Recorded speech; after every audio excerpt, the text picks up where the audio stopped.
Nick, the floor is yours.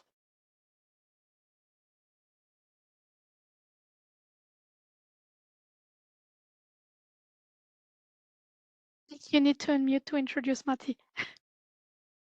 Mute. Welcome you. No, not working. We can hear you, Matti. Yeah, but I didn't hear Nick. So anyway, thank you very much, first of all, to all those that have joined us. I am Matti Apro. I'm a medical oncologist based in Switzerland, and I am the president of ALLCAN International, which is a global, not-for-profit, multi-stakeholder organization that aims to improve cancer care efficiency by focusing on what matters to patients and to society. In essence, to improve patient outcomes and health system sustainability. We are delighted to be partnering with the European Commission's Health Policy Platform for this live webinar on our forthcoming efficiency metrics implementation guide, of which you'll hear soon a lot. And this work has been done in collaboration with the University of Amsterdam Medical Center, UMC, and its well-known expert team. And I would like to thank Nick and his team for all the work that they are going to show to us. As we unveil some of this work, you will be able to see some ideas that we have on how to modify the situation, looking at the data we have on the metrics of cancer care throughout different European countries. And then we would like to suggest some ideas, again, recommendations that could help those that are interested in the comments made by others and implement them in their own country or their own region, as we know that a lot of health throughout Europe is not only national, but it's regional. This event has some connections with other EU-funded projects like the CRANE Joint Actions that aims to establish the EU network of national comprehensive cancer centers to support quality assured early detection, diagnosis and treatment of cancer patients. And we believe that there is coherence with what we have been doing. Before passing the word to Nick and his team, I'd like to thank the colleagues and experts from Switzerland, Norway, and the European Commission who are available at this meeting. So at this point, Nick, the floor is yours. Thank you very much, Matti, and thank for the introduction from the perspective of ALLCAN. For reasons of clarity, my name is Nick Klaasinga. I'm professor of social medicine at the Amsterdam University Medical Center, and my research group has the pleasure of working with ALLCAN on what is labeled the ALLCAN Care Efficiency Metrics Action Guide. We're happy to present that today, and as Matti said, in addition, you will get information of a good example of an element of such a metric, the measurement of cancer patient experiences. We have a presentation from Switzerland, and there will be a link to the organization, the coordination of cancer care, where we will hear more about a project of the EU, a joint action, and the data collection efforts that the EU is taking. So without any further hesitation, I will give the floor to Sofia Cardozo, who will present the metrics. After each presentation, I will ask you for some questions for clarification. So please put your questions for clarification in the chat already in advance. At the end, I hope we have sufficient time to have a broader discussion. But first, Sofia, can I give you the floor and present what has been developed over the past year? Of course. Thank you very much for the introductions, and welcome to the presentation of the ALLCAN Cancer Efficiency Metrics Action Guide and Implementation Toolkit. As mentioned, I will present this work on behalf of our research team at the Amsterdam University Medical Center. What is the starting point of this work? The All-Can Cancer Efficiency Metrics Study, which is published in 2022, has identified and prioritized 8 efficiency metrics, which were identified based on their potential to be implemented and used across cancer types in daily care, as you can see here in this slide. However, the identification of valid and reliable metrics alone is not a guarantor of their use in practice. Therefore, we need to prioritize implementation of these metrics across different contexts. This action guide intends to offer guidance for this implementation, differentiated by 3 clusters or teams of efficiency metrics. This guide has also a second aim, which is to provide a non-linear tool whereby each user can use the tool according to their specific needs. The third aim of this action guide is to serve as a living tool where continuous iteration of its content is welcome, as well as continuous feedback. So you'll see here an overview of the 3 aims of this action guide for efficient cancer care. Here we present an overview of the process of development. As you can see, we have conducted literature review, mostly focusing on the implementation science that we need to pursue these implementation efforts. And we have conducted 21 interviews with all national initiatives from 21 countries, also with 5 additional interviews to perform in-depth characterization of 5 good practices examples. As you can see on the right hand of the slide, this process was conducted with various moments of collaboration and feedback from the All-Can community along this time. Here you see an overview of the toolkit that is provided in this action guide. As you may see, since it intends to be a nonlinear tool, we provide 3 entry points with no predetermined order. Users of the action guide may want to set their specific goal, focusing on increasing efficiency in cancer care, and they can start with a Y entry point, which you can see on the left-hand side. Or users may want to start by better understanding the metrics and related health system components. In this case, they could start directly with a What entry point.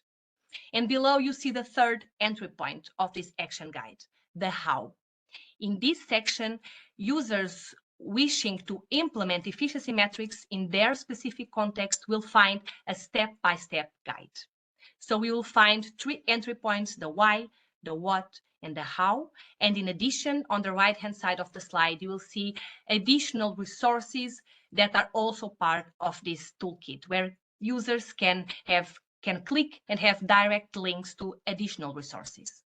I will now briefly guide you through these 3 entry points of the guide. First, we start with the why pursue implementation efforts.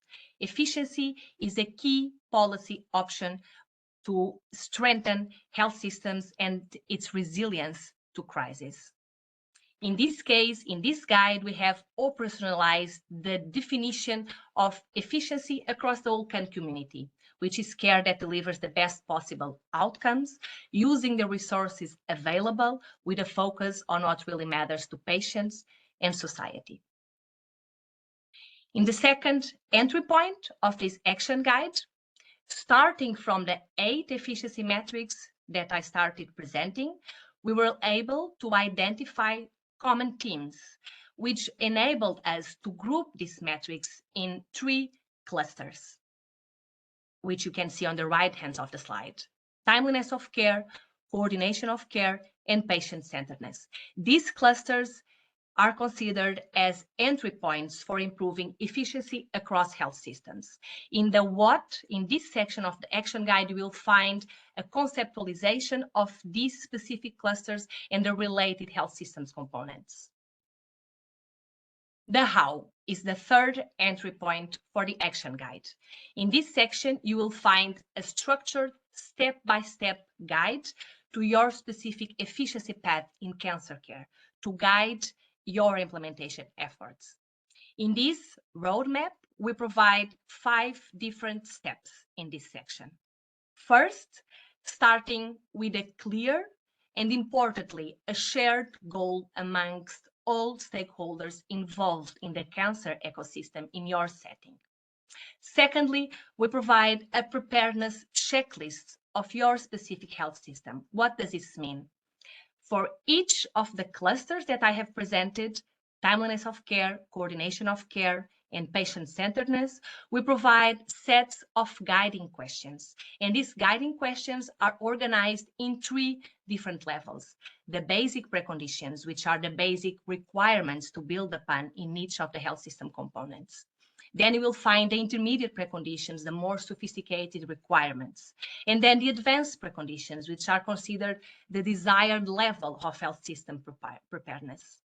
Following these 3 levels, users may be able to prioritize their efforts in their specific health system. The third step of the roadmap is the identification of contextual factors.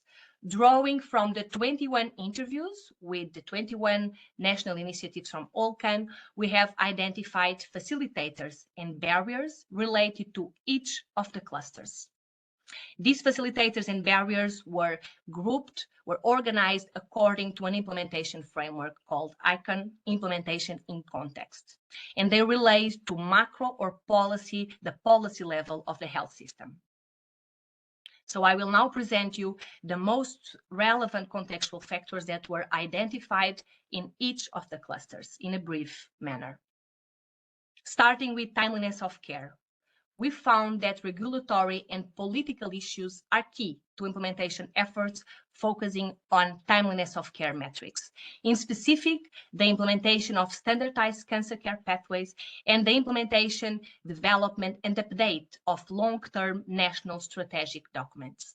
On the other side, the lack of a national approach to cancer data and the lack of interoperability between databases were found to be relevant barriers.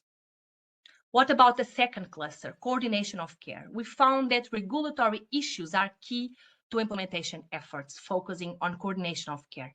In specific, most relevant enablers are the regulation of multidisciplinary teams, regulation of oncology nurse specialists, and patient navigators. On the other side, the lack of these specific legal frameworks were found to be relevant barriers.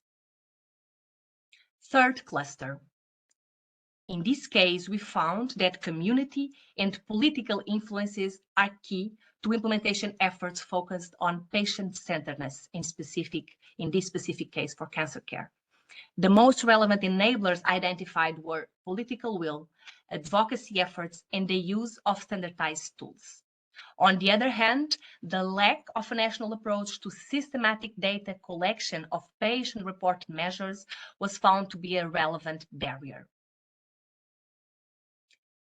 So in this roadmap, we started with setting a goal, evaluating our health system preparedness using a checklist. Thirdly, identification of contextual factors, barriers, and enablers. And building on this data, in the fourth step, we guide the user in identifying the most relevant stakeholders that will help and enable implementation efforts in their specific setting. And this is at the foundation of implementation efforts, of course, having the right stakeholders at the table. And the last step of this roadmap in the how section is the key recommendations supporting context-specific implementation. In this section, we provide key recommendations based on the data collected and based on the preconditions, barriers, and facilitators identified. These recommendations are provided per each of the clusters, and they are provided at the national or regional level, organizational level, and at the community level. First cluster, timeliness of care. Some of the key recommendations provided for implementation. What can be done at the national level? As we found, the development of long-term national strategic cancer plans is a relevant facilitator. So ensuring the development and the update of these plans is one of the key recommendations to improve the implementation of metrics related with timeliness of care. Secondly, institutionalize standardized cancer care pathways is also a key recommendation. What can be done at the organizational level? Invest in the organization's data ecosystem to monitor timeliness of care, and also strengthen the coordination and communication between professionals. What can be done by communities and patient advocates? Advocate for enhancing the health data ecosystem and the timeliness of care delivery. Focusing on coordination of care, some of the key recommendations provided at the national level are establishing a legal framework for oncology nurse specialists and cancer care navigators, as well as implementing regulations for task sharing and substitution. What can be done at the organizational level? Facilitate training to oncology nurse specialists and care navigators, as well as implementing regulations to promote and monitor task sharing and task substitution. What can be done by communities and patient advocates? Advocate for the health workforce safety culture and for the recognition and relevance of oncology nurse specialists and for patient navigators. And finally, some of the recommendations focusing on patient-centeredness and implementation of metrics focusing on patient-centeredness. What can be done at the national or regional level? Consider the adaptation of existing standardized instruments to collect patient-reported experience measures and patient-reported outcome measures, as well as the possibility to initiate, monitor, and upscale pilot projects that are already using standardized and performing systematic collection of PREMs and PROMs. At the organizational level, develop initiatives to promote patient empowerment. And by communities and patient advocates, advocate for increasing the political will and funding allocated to increasing patient-centeredness of the health system. In summary, in this action guide, you will find 3 entry points which can be followed in a non-linear way, depending on each user's specific needs. In the how section, you will find a roadmap with 5 key steps that you may follow to implement these metrics according to these clusters that were identified. And again, you will find components of this toolkit to explore further and to click directly to find more resources. And along the playbook, we will provide also illustrative examples and in specific 5 case studies of good practices that were identified and characterized in 5 in-depth interviews. And these are the case studies that are presented in the action guide. For each of the case studies, we will present the problem, the solution, the barriers and facilitators in these specific cases, the phases of implementation, stakeholders involved, and the next steps. And my presentation will be followed by one of these case studies, which will be the SCAPE surveys. And I would like to conclude mentioning that we hope that this action guide will empower stakeholders to pursue more informed efforts and strategies to improve efficiency in cancer care delivery. Thank you very much. Thank you very much, Sophia, for providing this high-level overview of the action guide. There is time for some questions of clarification. Let's have a look. I have now a look at if there are any. So I don't see any hands raised at this moment. Just a positive incentive from Matti. Perhaps a quick question, so Sophia. This is very high level. This is giving an art in a way the architecture of the action guide. Will it have lots of links to practical information of policies, activities, and for people to help them when they follow the roadmap that you describe in this action guide? Exactly. So besides the content presented, it will have lots of links with extra information related to policies in place, to documents from other international organizations. So a lot of extra information with direct links that the users can easily follow and find easily further information to explore and to be empowered for the implementation efforts. Okay, and I can imagine that people are interested. When will this action guide be released by Alcan. Exactly. So at this moment, the release will be scheduled for September this year, but perhaps Mati can provide further details, or Eduardo. Yes, happy to just mention it will be during the UICC World Cancer Congress, September, I believe, 17th of this year, that we will unveil the whole details to the public.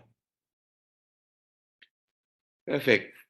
Thank you. If there are no clarifying questions further at this moment, then I suggest that we ask Chantal Arditi to present her work. One of the elements in the action guide is the patient-centeredness, and one of the actions there is to collect patient experiences. And you've been involved in that in Lausanne, in Switzerland now for a long time. Your study will also be one of the best practices in the action guide. But could you inform us in more detail on how that is, how you're collecting the data and how you continue collecting the data? Yeah. Hi, everyone. Thank you for having me here. I'm delighted to share with you some of the key insights into the implementation of the SCAPE surveys to evaluate cancer care through patient eyes in Switzerland. So back in 2017, when we were first interested in measuring patient experiences in oncology, we observed that there wasn't a standardized instrument in Switzerland to collect these experiences in depth, in contrast to other countries such as the UK or the US that had implemented nationwide patient surveys in cancer care for quite some years already. So we decided to develop a new and our own cancer patient experiences survey called SCAPE. It was first implemented in 2018 and then scaled up in 21 and 23. So our our main goal was to provide a new opportunity for patients to evaluate whether cancer care is actually responding to their needs. And we wanted to provide valid estimates of experiences of cancer care along the entire care pathway to inform and guide local and national quality improvement initiatives. We wanted the approach that we used was a central coordination of the survey by an interprofessional research team from two university-affiliated institutions, Unisanté, that you can see here on the left with the operational team, and the IFRS, a nursing research institution. We also have 3 patient partners that you can see on the right that are part of the steering committee, representing each one of the linguistic region in Switzerland. The other main partners in our surveys were the hospitals participating, which were responsible for sending survey material to eligible patients. So we implemented the survey in 3 phases. So in the first phase, we reviewed the literature for existing instruments and selected the one that matched best our goal of evaluating cancer care along the entire care pathway. We then translated and culturally adapted that instrument, which was based on the one used in the UK. So we came up with the first version of the questionnaire that had 92 questions and a section at the end for free text comments. It was available to patients both on paper and online. We then proceeded to recruit 4 hospitals in the French-speaking region of Switzerland through personal contacts with oncologists or nurses in oncology departments that were previously known from the research team. The target population was adults diagnosed with the 6 most frequent cancers in Switzerland. So we prepared a little over 7,000 invitations that hospitals sent, and we received over 3,000 completed questionnaires, achieving a 44% response rate. So in the second and third phase of the implementation, we first translated the questionnaire into German and then into Italian and English. We recruited 4 additional hospitals in phase 2 for a total of 8 hospitals in 2 linguistic regions. And now we had 23 hospitals and clinics throughout Switzerland that participated in a third phase. We actually widened the target population to include adults diagnosed with any type of cancer, but then had to restrict the maximum number of eligible patients per hospital to 900 to keep it manageable for our team.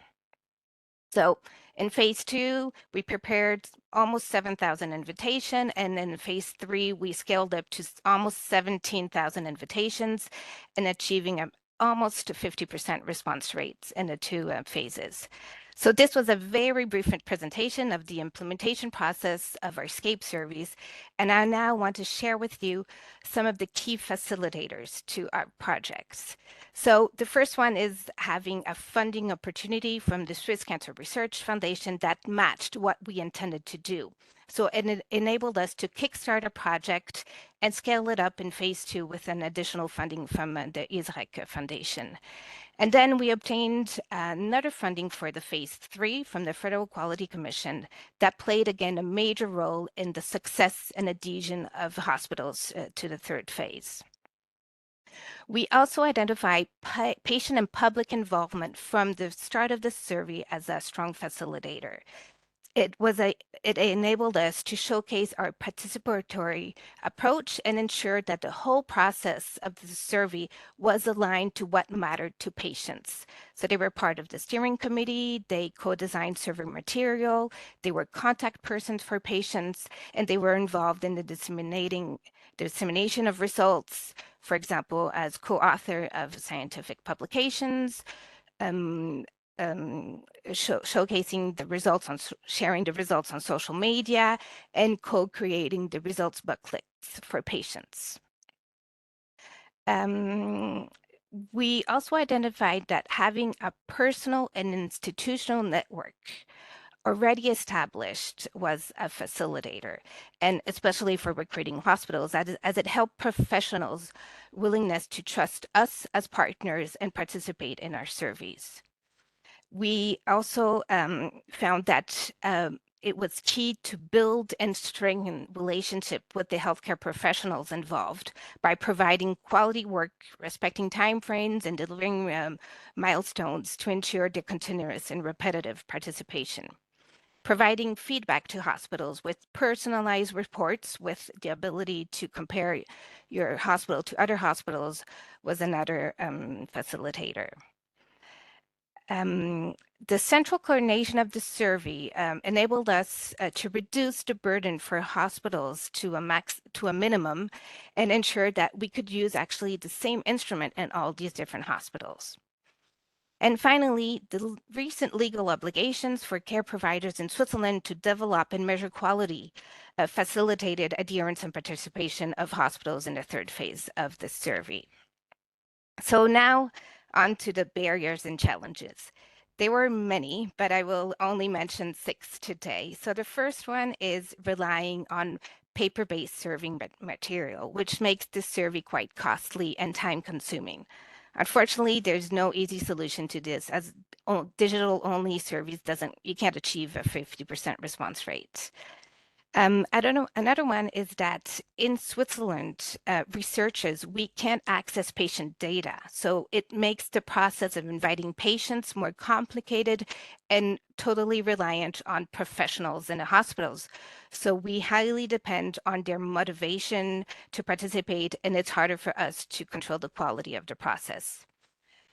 In addition, each hospital has their own medical and administrative information system, which are not always up to date. So the control and check of patient eligibility criteria is a challenge for some hospitals, and we can't assist them due to data protection regulations.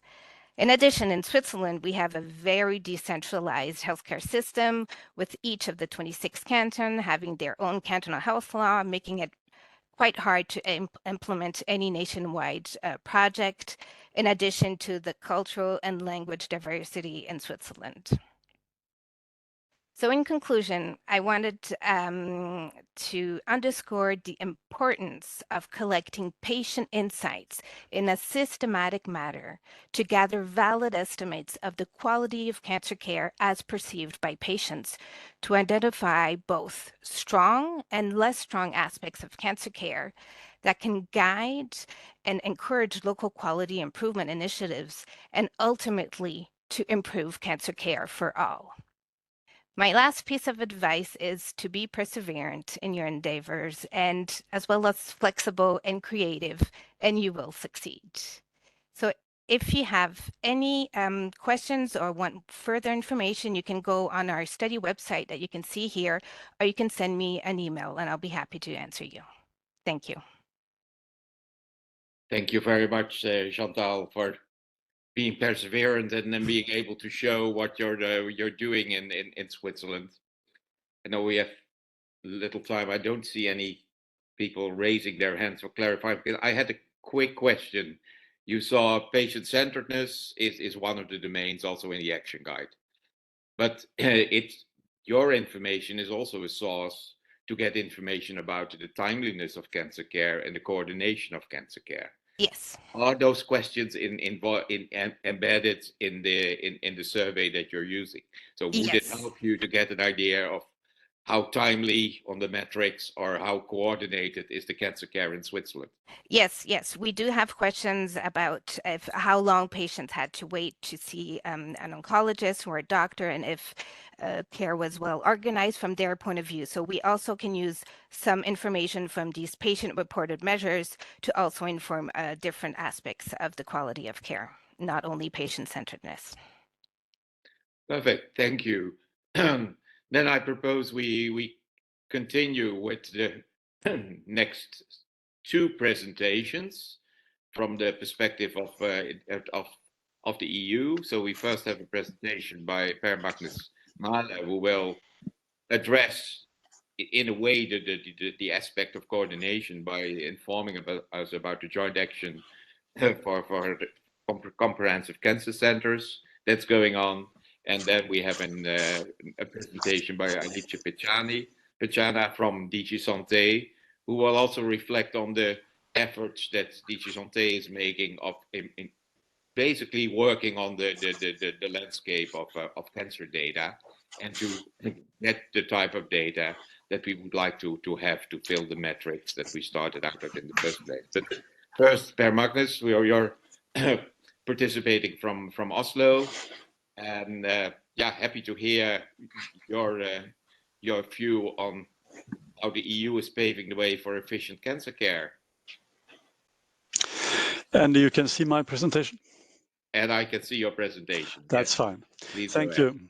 My name is Per Magnus Mahle. I'm the General Manager of the Cancer Center Board in Oslo University Hospital, but I'm here because I'm leading the work package of creating the standards and certification scheme in the Joint Action Crane, and I'm doing that together with the Institut National du Cancer in France. Our work is a direct consequence of the EU Beating Cancer Plan, work flagship number 5, which has an ambitious target to build comprehensive cancer centers that actually make it possible in 2030 to reach 90% of eligible patients to have access to the treatment and research of these comprehensive cancer centers. So you can see from the targets and aims that is set for EU Beating Cancer Plan, and specifically work flagship number 5, that it's 2 legs, which is and 2 aims, motives. First, it is to achieve high quality of care, and you know, quality of care and also efficiency is not a target that is standing constantly. It is developing very fast nowadays, and not least also to, in the same time, to reduce inequality. There is 2 legs then that these 2 aims are going to be implemented through. It's the development of the concept of comprehensive cancer centers through a certification scheme, and it's building the network between them. I'm concentrating on the first point and not talking much about the second here. On the institutional level in our countries, the main institutional quality measures that we are building on is these 2. It's the guideline systems, which is developing internationally and also implemented locally and nationally. And it's the implementing of clinical pathway, which is already mentioned. We are building further on this in the Crane program, and we have one challenge in doing that through the certification and standards, and that is the variation that we have in the national healthcare system, even in EU and the associated countries. The healthcare system have different reimbursement system, the different way of defining the catchment areas, the balance between private and public sector, the way the mechanism are coordinated between primary and secondary care, and also the integration between research and healthcare, which is important in discussing comprehensive cancer center. The size of the countries have got much attention, the variation of types of hospitals in cancer care. Some countries have still more focused cancer hospitals, but the majority have more general hospitals where the cancer care take place. So and these systems or standards we have to implement in and to be functional in all these types of systems. So what I consider the certification schemes and standards then to be is the common language that we are going to define quality of cancer care and also efficiency through.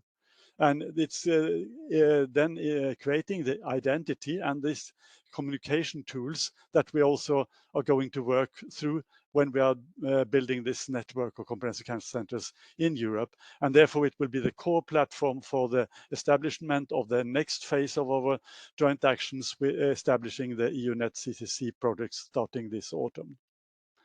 So the hierarchical system of approaching and creating standards goes through the six themes, the six topics that is defined through our mandate, through our grant agreement: research, innovation, prevention, integration, research and care, education and training, and governance.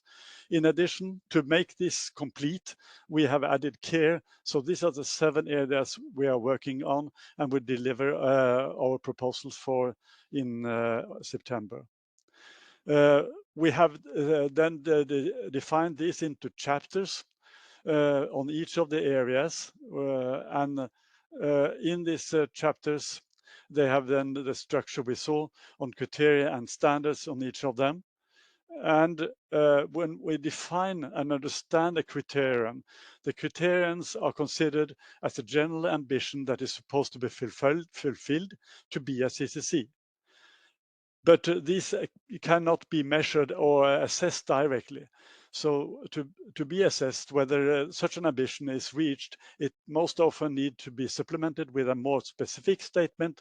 This is the role of the standards. So standards are expressions of an institutional state, and it should be possible to compare the reality in cancer care centers to decide whether it corresponded with it or not. And that should be also possible how the cancer healthcare system look like. So then we have described this through a system document where we explain and describe and how the criteria and areas of standards should be understood.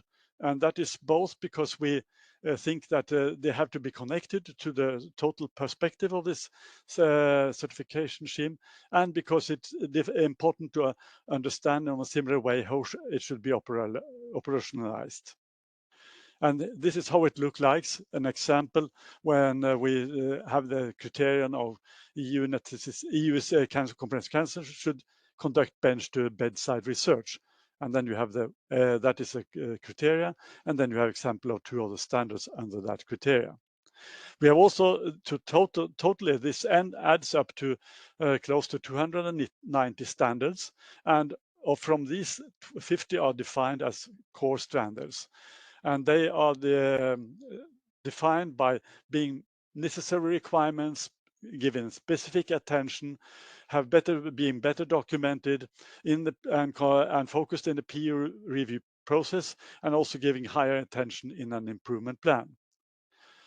So the expression of comprehensiveness is also an important part to understand if we should see what this is about. So comprehensiveness could be defined partly by itself, that it's the institutional qualities of cancer centers that emerge through the sum of all criteria and standards individually, but not least through synergies taken jointly. Secondly, comprehensiveness is about 3 institutional dimensions of cancer being present in a complete way. And these 3 dimensions is that a comprehensive cancer center should offer an access to treatment of all tumor groups, all cancer diagnostics. It should be offering services on the whole patient pathway. That means all treatment modality and follow-up modality and so on. And it should be a 3rd dimension, the continuum of research and care from bedside, from clinical research via translational research to basic research. But the important thing with comprehensiveness is not just these three dimensions, but what makes a CCC to a CCC is also at least the ability to create an integrated whole, both at the level of each patient, clinician, and researchers, but also at the level of the entire system. So in addition to these 2 definitions of comprehensiveness, there is a requirement for coordination and continuous improvement and development. And this is raising the requirements regarding governance, leadership, and organizational solutions. So the certification scheme approaches then through a process that is very much resembling the processes in academic work by self-assessment, by peer reviewing in an external audit, by conclusions drawn through a dialogue between the cancer centers that have been audited and the audit team, and integrated it into a process of continuous improvement and improvement plan.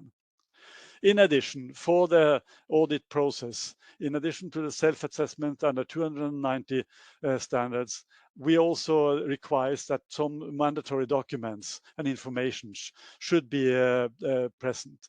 That is both to deliver relevant data information about the context of the CCC, the administrative data and information about the activities and resources of the CCC, and the performance development of the CCC.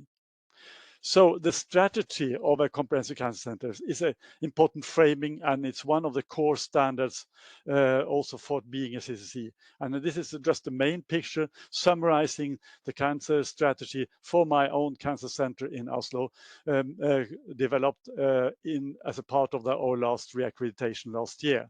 And we can see on the right-hand side the effects that we considered, that we aim at, and these are shown also as specific metrics on all these 3 levels. Then we have the targeted area for this 5 years period, and we have the main action tools and areas, which is on the left side, relatively generic described. So summarizing. These are the elements which is present here in this certification scheme. It's about standards, self-assessment of these standards, broad involvement, and creating evidence for the conclusions in the self-assessment. It's about additional information and peer reviewing process, also evaluating assessing the standards and the additional contextual information. It's about an improvement plan, and it's about the strategy and leadership and governance. So metrics was not mentioned specifically here, but of course metrics is a core element in all these points and parts of the certification process and scheme for the CCC. Both in creating evidence, it's important as a part of the contextual evaluation of the self-assessment of the standards. It's a part of an improvement plan and improvement work, and it's a part, as I showed you as an example, in the work of implementing the strategy. But my main conclusion and message here is that The disease concept and the certification process put then cancer metrics in a context that is necessary if metrics shall have any impact on realities regarding understanding and improvement cancer care and research.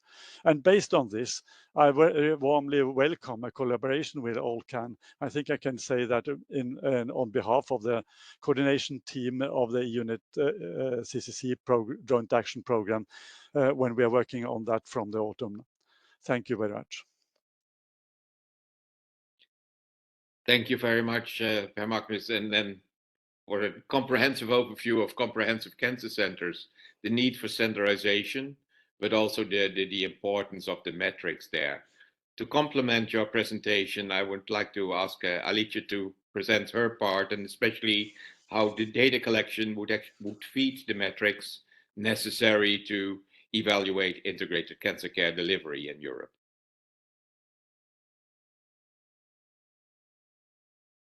Hello. Okay, my camera works. Seem to be having some issues, but hello everyone. Yes, thank you, Nick. As you mentioned, I will provide a more general context, just looking into a few other initiatives that at EU level that support collecting data and monitoring for cancer. So just as a general context, the need for robust and updated data underpins all of the cancer plan's efforts to tackle this disease across its 4 pillars. So looking at prevention, early detection, disease treatment and diagnosis, and quality of life. And the cancer plan puts forward several cross-cutting themes, such as research and innovation, supporting digital and personalized medicines, reducing inequalities. And throughout these themes, it supports the need to collect new data and monitoring to better understand what are the risk factors for cancer, as well as improving the policies for treatment and prevention. One of the initiatives I'd like to mention is the Cancer Inequalities Registry. This is flagship 9 of Europe's Beating Cancer Plan. And as such, it underpins the plan's commitment to identify, address, and reduce inequalities in cancer prevention and care between and within the member states. As such, it highlights what are the key inequalities across each country, and it also allows us to monitor what progress has been achieved over time and what challenges are still to be tackled. And this can help policymakers to direct investments and interventions at EU and national levels. There are several elements to the Cancer Inequalities Registry. One of them is a data tool, which was the first milestone that was published in February 2022. And this brings together data from authoritative sources such as Eurostat, WHO, OECD, and other international sources. And it allows data explorers to explore the indicators across the cancer burden, prevention, and care by different inequality dimensions. And we currently have 8 differences by country, by sex, age, education, income, urbanization, disability, and employment. And the data tool is regularly updated. So whenever there is new data collected and new indicators or inequality dimensions, these are added to it. To complement the data tool, we also have a series of country cancer profiles developed by the OECD. And this was first published in February 2023 for the 27 member states plus Norway and Iceland. And the country profiles present the key trends and inequalities in cancer prevention and care for each country. And it is a work that is meant to be published every 2 years. So as such, it allows us also to monitor what progress is achieved over time by the member states. And to complement this, OECD also produces overarching reports looking at cancer inequalities across the EU as a whole, with the first report published this year in 2024. And these will also be published every 2 years. In addition to these 3 milestones, we also have other formats of data and information, such as cancer inequalities fact sheets and topic sections, which allow us to look more specifically at some cancer-related inequalities, and also allows us to shed light on data that does not fit the quality criteria to be included in the data tool, but that is still of important policy relevance.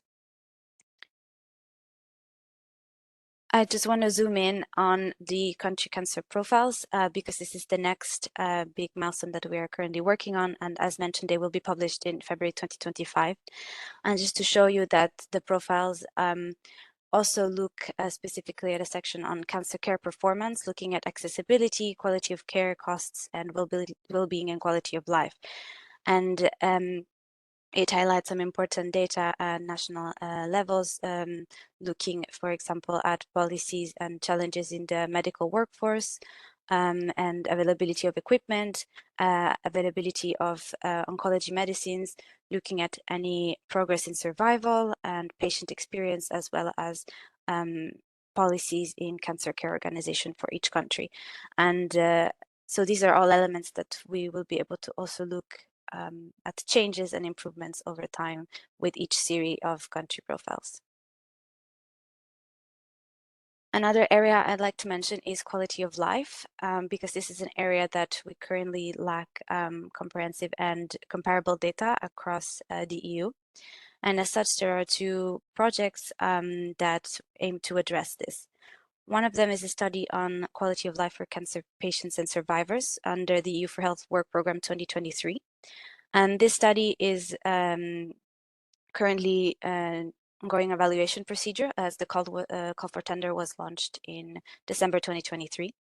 And the objective will be to take an exploratory approach looking at already available data sets across the EU27, Norway and Iceland to identify what are common indicators to measure quality of life for cancer patients and survivors. And it will also allow us to document what are inequalities in this area and provide recommendations on improving data collection. So the expected signature for this project will be in June, so hopefully we'll be able to start on it by the end of the year. A complementary study is the EU on quality of life. This is actually funded under Horizon Mission. And this takes a more concrete approach in developing a European oncology quality of life toolkit as a unified tool to for self-assessment of quality of life for cancer patients and survivors across the member states. So this takes a more participatory approach based on co-design with the involvement of several stakeholders, including patients themselves, patient representative organizations, and caregivers. And the aim will be to develop and pilot this tool across the member states, and eventually to have a more unified way of collecting quality of life data across the countries. And the two projects aim to be complementary, so hopefully they will provide a better picture and a way to compare quality of life data across the EU. And yes, just to mention that the EU on quality of life is a bigger project that will run for 4 years, and it has already started in January 2023. So I believe that they are now in a consultation stage with the stakeholders. Finally, I would like to mention a joint action on cancer registries, and this is foreseen under EU for Health Work Programme 2024. And it will provide support to the member states in improving the quality of the data collected through the cancer registries, as well as how the data will be fed into the European Cancer Information System. So the aim is to support the member states in improving the timeliness, accuracy, and completeness of the data, as well as looking whether other variables may be collected, such as information on treatment and staging.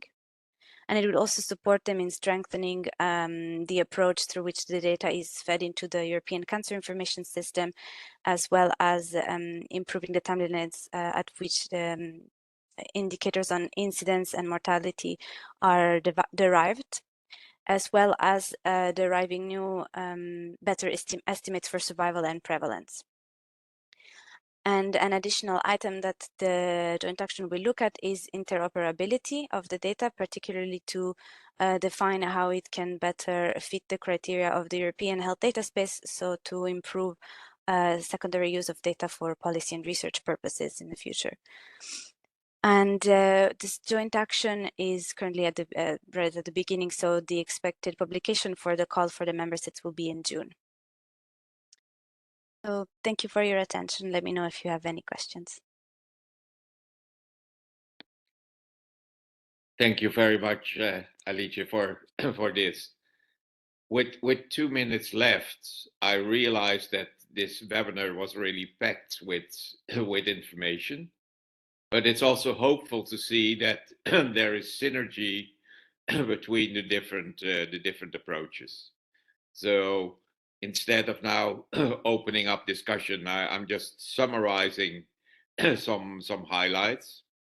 What you heard today is, on the one hand, initiatives from Alcan, and especially the work that is currently done by the University of Amsterdam of creating an action guide that can help to implement the efficiency metrics. And as Sophia explained, that means an information about timeliness of cancer care, coordination of cancer care, and the patient-centeredness of cancer care. And she showed all the different policy and regulatory contexts where you have to maneuver, but at the end of the day, you need data to fill your metrics, otherwise you can't steer on it.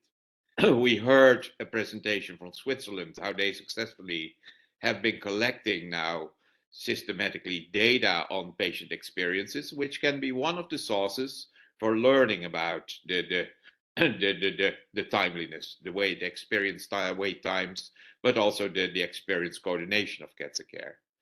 And we heard from the side for the European Union that this really aligns with the current joint action on comprehensive cancer centers, where they try to, in a way, standardize integrated care delivery from a cancer center.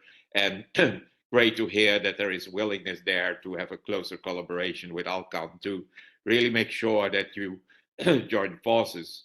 But also good to hear from DG Santé that there are various programs in place that focus on more data collection. One thing to note, though, if you focus on the efficiency, a lot of information has to do with collecting data of the pathway of the patient through the system. If you really want to find out how much time it takes, for example, the first 4 efficiency metrics, you won't find that in the cancer registry, at least not yet. You need to link with administrative data and find out how long the time lag is between various steps. So it would be good also in future seminars, but even more in activities, to see how to optimize the data infrastructure to really have an opportunity to measure that, because it's obvious that everybody wants to know it, but especially with the foreseen shortages in labor force, with the changes, that there might be unwillingly might be problems with access to cancer care or timeliness of cancer care that should be addressed, and the information technology is such that in principle that could be solved if there is the political will to use the data for this purpose to really govern cancer care pathways. With that, I would like to thank all the speakers of today. Thank you for being present and presenting what you did. I'd like to thank the European Union for their willingness to host this webinar.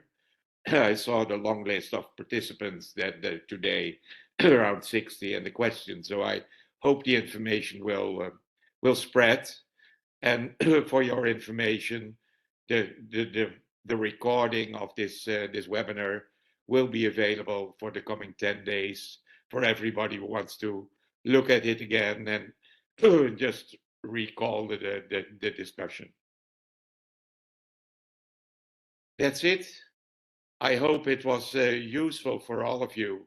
Thanks again for Alcan to facilitating, for the European Union for hosting, and for all participants to listen to this. And let's hope that it will help to continue the discussion about better and more better performing cancer center systems in the European countries. Thank you very much and have a good day. Thank you, Nick. Thank you. Bye. Bye. Thanks.